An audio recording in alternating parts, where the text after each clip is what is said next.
देखिए, हमारा लड़ाई रास्ता में भी जारी रहेगा। अभिषेक जो बोला है, हमारा लड़ाई कोर्ट में भी जारी रहेगा।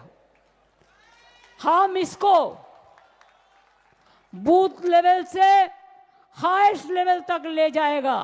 आज जो कहते हैं हमने हिस्ट्री किया, उनको बोलना पड़ेगा सॉरी, हमने मिस्ट्री किया। मिस्ट्री हो गया, देख लिया ना ताकत किसका है। गणतंत्र में ताकत है जनता को। জনগণের শক্তি সবচেয়ে বড় শক্তি।